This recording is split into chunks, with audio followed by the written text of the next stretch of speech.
Hey y'all, it's Bowen in editing again. I just gotta say, I keep looking down and forgetting to do my makeup while recording the video. So half the time you see like my scalp, cause I'll be like this. I swear by like next week I'll get a better angle. It's just because I'm recording on like my tiny desk and it's right there next to my mirror. So it's like it's the only leverage I have, bruh. Anyways, I hope you enjoy me trying to tell the story of the case of Mary Bell and her murders. Lol. Hey y'all, I'm gonna be so honest with you. I'm a bit upset. I just recorded an entire video telling the story of the Mary Bell case, and I didn't like any of it. I just realized how much I really did not like any of the footage that I just recorded. And yeah, pull them out. So instead, I'm going to be I'm going to be retelling the same story, but I'm going to be redoing it and also redoing my makeup that I just spent 30 minutes on. The video is not going to be 30 minutes long. Let me just redo my side braids and then I'll be back. Y'all, I'm so sad right now. The centerpiece off of my butterfly charm just broke. And oh my god. I'm gonna glue it back on. But I'm just really #sad. Today is not my day. It's not a very slay day. LOL. Okay, I did it. I finally did it. Okay, so I'm gonna do a more natural look because I mean, this is like my first time doing this, so might as well. It's not like you guys have seen it like a billion times, or at least not on my channel, so lol. Anyways, Mary Bell was born May 26, 1957, and her mom was like wedlock. She was like a wedlock mom, aka her parents weren't married. Oh shit, I just got eyeliner in my eyes. That's unfortunate. And usually back then, women in England, when they were wedlock, they would go to this house. If I say one more time, I swear to God, I'm going to throw hands with myself. And usually, once they give birth, they put their children up for adoption and pretend like it kind of never happened. But Mary Bell's mom, she was like, no. She decided to keep Mary Bell. First mistake. Not that, you know, it's Mary Bell's fault that her mom kept her, but, you know, her mom wasn't a good mom anyway.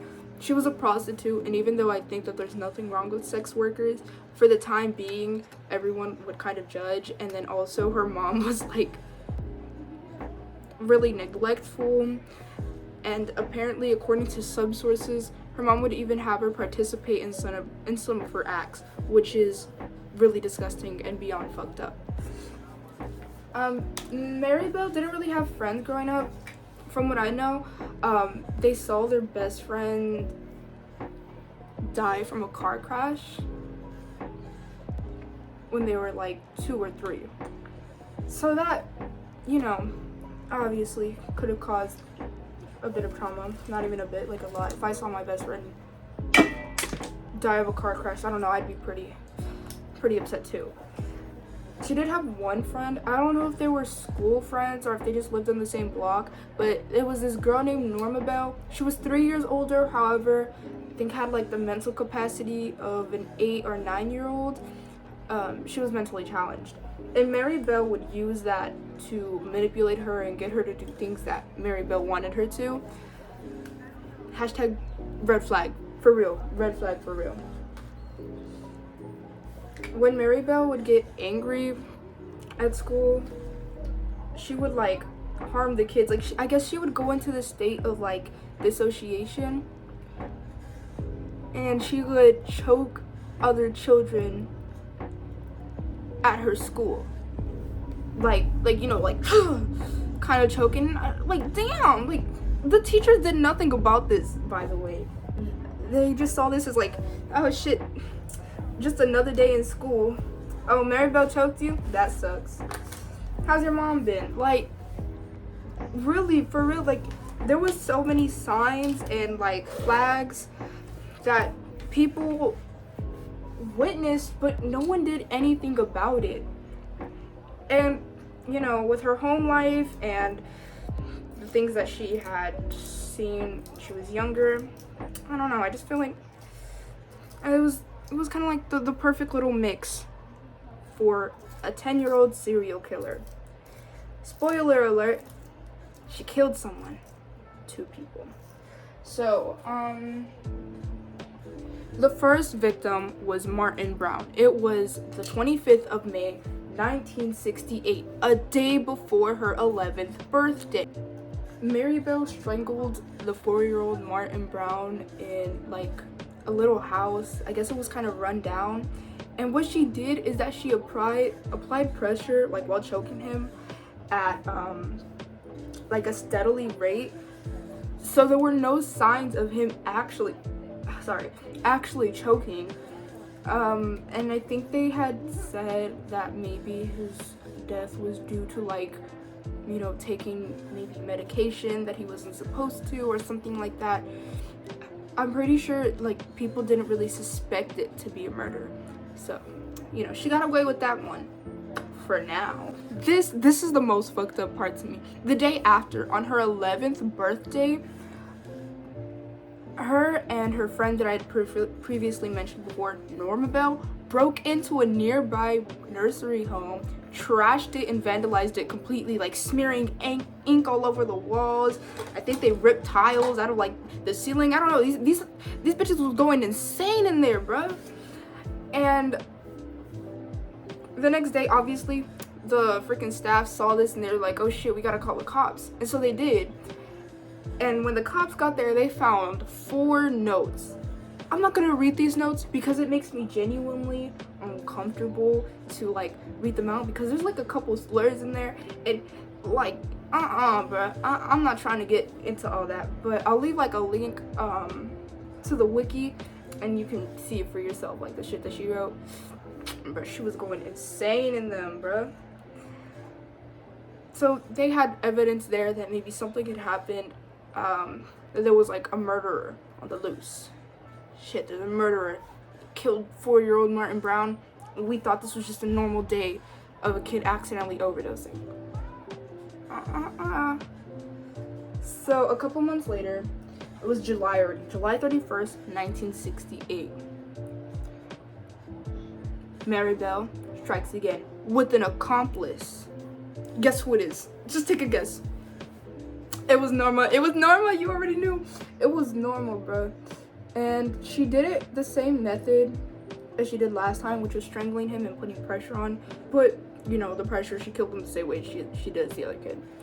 And this time she left, like, what's it called? Like, she developed a style of doing it. She put her initials, she carved her initials into his stomach, I believe. MB.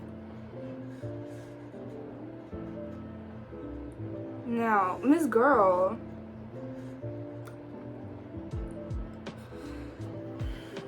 this one obviously was for sure a murder.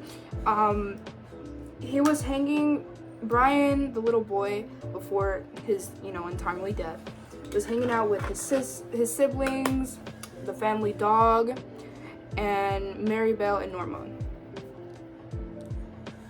And he was found, I think, between like 2 blocks, like in between like 2 cinder blocks, a couple blocks down or something from his house. That's sad, bro. I don't know. Something about that to me is just so, like, I don't know.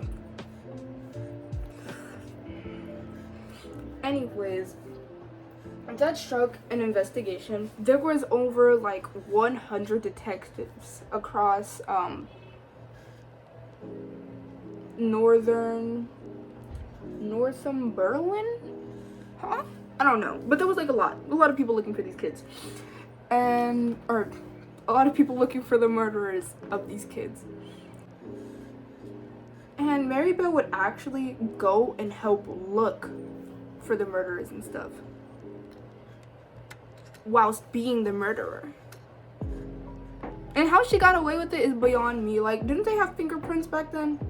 I know for a fact this girl was not wearing gloves during any of this, bruh. Not even me. So, here comes the confession. On August 4th, so just a couple days after the second murder, the normal bell breaks.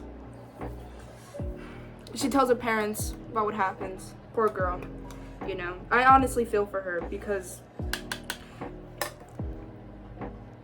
I live with someone who has autism. They're also mentally challenged. And the fact that Maribel took advantage of her mental disability and used it to get what she wanted. Just like I don't know, bro. Like, something about that really messes me up. It really makes me just a bit upset. Like, where you at? Anyways, so her parents call the cops, and that gives them a lead. You know, they have their murderers. They're ready to convict these girls, but I don't think they're gonna do it just yet. Anyways, so Brian Howie, the second victim, was buried in a local cemetery on August 7th, 1968. Over 200 people attended. Bro, you know I would have been there too, bro. And the people, like, I guess, like, the police who were planning to arrest the girls had caught Maribel smiling and laughing as Brian was carried out of his home in a coffin. Ew. Yuck. So the psychological evaluations. Shortly after the arrest, both girls underwent psychological evaluations. The result test revealed that Norma was intellectually delayed and a submissive character who easily displayed emotion, whereas Maribel was a bright yet cunning character. Prone to sudden mood swings occasionally, Mary was willing to talk, although she rapidly became sullen, introspective, and defensive in nature. I think she was also diagnosed with antisocial personality disorder, which is like, I don't know how to explain antisocial personality disorder. I just heard my name get called. I'll put a picture like somewhere like of the definition, but yeah. The trial, let me read this one, bro, on my school Chromebook. The trial of Maribel and Norma Bell for the murders of Martin Brown and Brian Howie began in Newcastle, wherever the hell.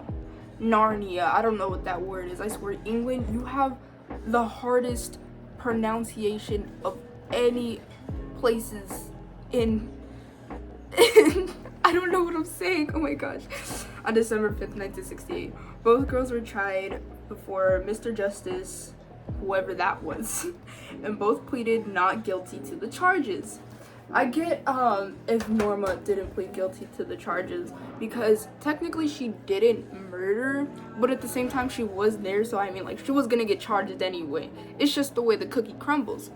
But what's her name? Maribel pleaded not guilty, like if she didn't really kill these boys, bro. Like, how you gonna plead not guilty to something that you did? Anyways, on the 5th day of the trial, Norma testified in her own defense. She denied any culpability. Culpability? That's a word?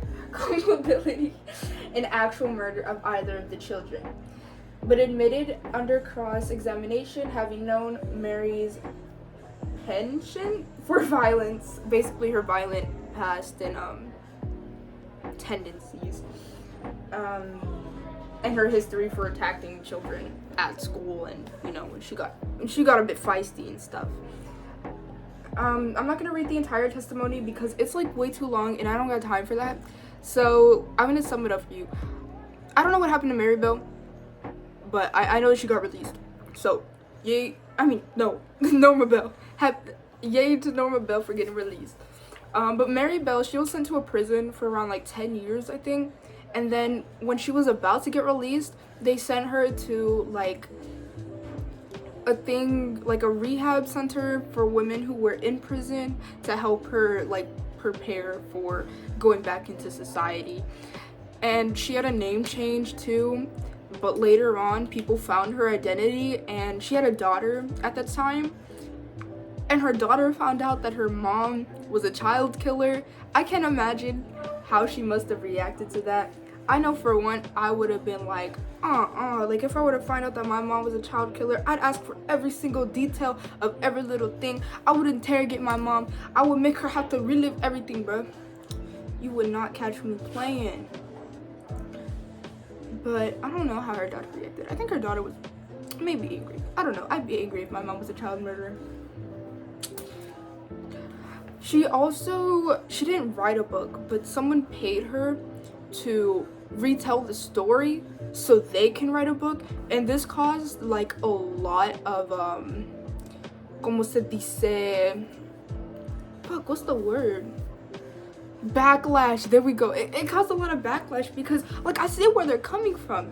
She killed 2 children. She only got around like 10 years in prison, 10 to 15 years in prison, and got released and got to live the rest of her life like if nothing happened. And then she got paid to give information for a book on how she killed 2 innocent boys that were like 3 and 4 years old and only a couple months apart. That's horrible. Like that, like I don't know, like something about that makes me like, you know, because I don't know, bro, how you gonna do that?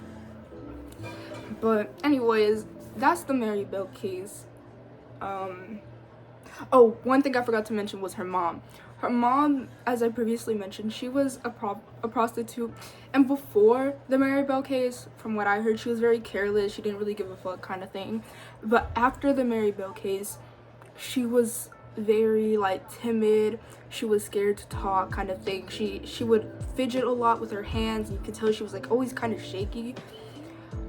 And Mary Bell, I guess like that like upset her like a lot, because she would constantly say how like it was her mom's fault and blame her mom for her upbringing, which I do think that her upbringing did have a lot to do with the overall outcome. But at the end of the day, blaming it, like I can see where the mom was kind of distressed about everything going on, but she was also low-key at fault too. Like you ain't slick. My formal opinions on this entire case: everyone wildin', bro. Her mama wildin', Mary Bell wildin', the police low-key wildin' too. The teachers wildin' for not doing anything about Mary Bell choking other kids, bro. That was crazy. I think also this case helped people like discover the fact that you can choke others without it being known that they were choked. I don't know, that was like a huge part of the case, was the fact that she was able to strangle the boys without showing any signs of strangulation, because she put gradual pressure onto it, which I think is crazy, bro. Like she was actually like kind of really smart, but I think that her ego was just really big, and so she kind of let that get the best of her whenever it came to killing. Not that she shouldn't have, but at the same time, I don't know, dog. Anyways, that's the case. I hope you enjoyed me basically rambling about a case that I used to hyperfixate about when I was like 11. I hope you liked the makeup. Yeah, that's it. Bye, y'all.